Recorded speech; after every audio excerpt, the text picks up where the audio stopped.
चलिए जानते हैं झारखंड की 25 बड़ी खबरों को। उससे पहले अगर आपने अभी तक इस वीडियो को लाइक और चैनल को सब्सक्राइब नहीं किया है तो कर दें। गिरिडीह में डबल मर्डर की घटना।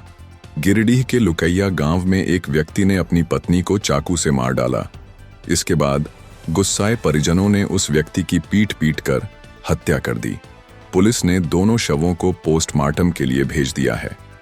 पलामू टाइगर रिजर्व में पहुंचा किला बाघ सिल्ली, रांची से रेस्क्यू किया गया।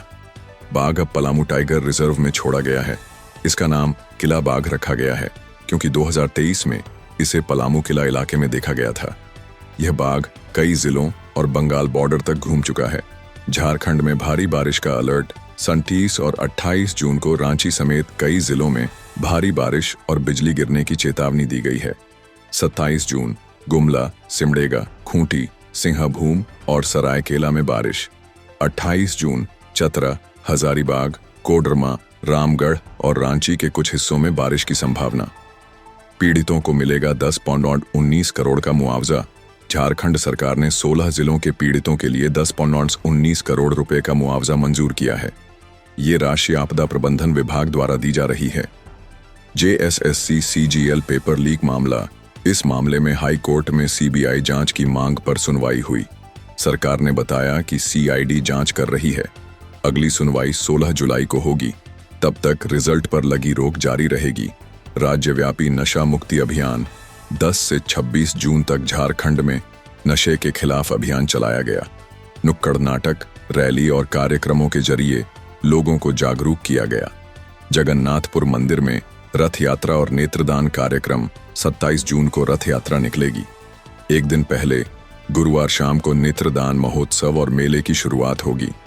जमशेदपुर में छात्र की तालाब में डूबकर मौत। हिल टॉप स्कूल के सावियों के छात्र मोहम्मद नादिर नदीम की तालाब में डूबकर मौत हो गई। वह दोस्तों के साथ नहाने गया था। देवघर में गाय चोरी का मामला। कपसियों गांव में गाय चुराने के आरोप में ग्रामीणों ने एक चोर को पकड़कर खंभे से बांध दिया और फिर पुलिस को सौंप दिया। पाखुड़ में भारी मात्रा में विस्फोटक बरामद। माल पहाड़ी थाना क्षेत्र से पुलिस ने 10,148 जिलेटिन छड़े बरामद की। 2 आरोपी फरार हो गए। ये विस्फोटक अवैध पत्थर खनन के लिए लाए जा रहे थे। कोडरमा में गोदाम में आग लगी। फ्रिज का कंप्रेसर फटने से आग लग गई जिससे लाखों का सामान जल गया। दमकल की मदद से आग पर काबू पाया गया। पलामू जेल में अवैध वसूली का आरोप। पलामू जेल में बंदियों के परिवार से भेजे गए पैसों में से पुलिसकर्मी 10% कमीशन काटने का आरोप लगा है। बोकारो में घर में चोरी। सेक्टर 12 के एक खाली घर में चोरों ने ताले तोड़कर कीमती गहने चुरा ली। परिवार शहर से बाहर था। देश भर में मजदूरों की हड़ताल का ऐलान। 9 जुलाई को मजदूर संगठन 4 श्रम कोड हटाने और 17 मांगों को लेकर हड़ताल करेंगे। चाईबासा में वज्रपात से युवती की मौत। ईटिहासा पंचायत में बिजली गिरने से एक युवती की मौत हो गई। वहीं एक महिला को सांप ने काट लिया जिसे अस्पताल रेफर किया गया।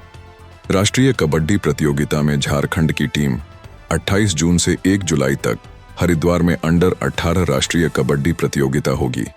इसमें झारखंड की लड़के लड़कियों की टीमें हिस्सा लेंगी। पूर्वी सिंहभूम के भी 2 खिलाड़ी शामिल हैं। RTC स्कूल के छात्र सौरभ की संदिग्ध मौत। मनोहरपुर के RTC स्कूल में पढ़ने वाले 14 वर्षीय सौरभ की संदिग्ध मौत के विरोध में लोगों ने शांतिपूर्ण प्रदर्शन और कैंडल मार्च निकाला। लोग न्याय की मांग कर रहे हैं। हजारीबाग में बस बाइक की टक्कर, बुजुर्ग की मौत। 80 साल के गिरधारी साह की बस और बाइक की टक्कर में मौत हो गई। घटना तालू थाना क्षेत्र के जबरा मोड़ पर हुई। ग्रामीणों ने स्पीड ब्रेकर और लाइट लगाने की मांग की है। आदिवासी बेटी के अपहरण पर मरांडी का सवाल। गिरिडीह में एक आदिवासी लड़की के अपहरण को लेकर नेता प्रतिपक्ष बाबूलाल मरांडी ने सरकार पर पक्षपात का आरोप लगाया है। उन्होंने कहा कि सरकार धर्म और वोट बैंक देखकर कानून चला रही है। पलामू के डॉक्टर की हार्ट अटैक से मौत। डॉ. एशली जॉन, जो नवजीवन अस्पताल सतबरवा में कार्यरत थे, दिल्ली जाते वक्त हार्ट अटैक से चल बसे। वे केरल के रहने वाले थे और सेवा भावना के लिए जाने जाते थे। जामताड़ा में साइबर ठग गिरफ्तार। जामताड़ा पुलिस ने 2 साइबर अपराधियों को 25 लाख नकद और एक लग्जरी कार के साथ पकड़ा। ये ठग देश भर में साइबर ठगी में शामिल थे। हजारीबाग में नशा मुक्ति कार्यक्रम, करजन ग्राउंड में जिला स्तरीय कार्यक्रम हुआ, जहां उपायुक्त और एसपी ने लोगों को नशे से दूर रहने की शपथ दिलाई। इंटर छात्रों के नामांकन को लेकर आदेश, झारखंड सरकार ने 12वीं छात्रों के लिए पास के +2 स्कूलों में नामांकन सुनिश्चित करने का निर्देश दिया है। यह प्रक्रिया जुलाई के अंत तक पूरी करनी है। रांची के सरकारी स्कूल में पानी भर गया। राजकीयकृत मध्य विद्यालय में मानसून के कारण जल जमाव हो गया है। स्कूल कैंपस टापू बन चुका है, लेकिन बच्चे बरामदे में पढ़ाई कर रहे हैं। शराब बिक्री में लापरवाही पर मंत्री सख्त उत्पाद मंत्री योगेंद्र प्रसाद ने चेतावनी दी है कि शराब बिक्री से हुई कमाई को समय पर जमा न करने वाले अफसरों पर कार्रवाई होगी। 1 जुलाई से नई खुदरा व्यवस्था लागू होगी। डीजीपी अनुराग गुप्ता को वेतन पर शर्तें। डीजीपी अनुराग गुप्ता को अस्थायी वेतन स्लिप मिलेगी, लेकिन अगर कोर्ट का फैसला उनके खिलाफ आता है तो वेतन की रिकवरी की जाएगी। मामला कोर्ट में चल रहा है। जमशेदपुर में व्यापारी की संदिग्ध मौत। चतरा के कारोबारी सुबोध सिंह का शव जमशेदपुर के एक होटल में मिला। परिवार ने हत्या की आशंका जताई है। पुलिस जांच कर रही है। अमरनाथ यात्रा की सुरक्षा तैयारियां। 3 जुलाई से शुरू हो रही अमरनाथ यात्रा के लिए बालटाल बेस कैंप में मॉक ड्रिल की गई। जंगलों में बनाए गए ढोकों की प्रोफाइलिंग और जियो टैगिंग शुरू हो चुकी है। यूएवी से निगरानी भी बढ़ाई गई है।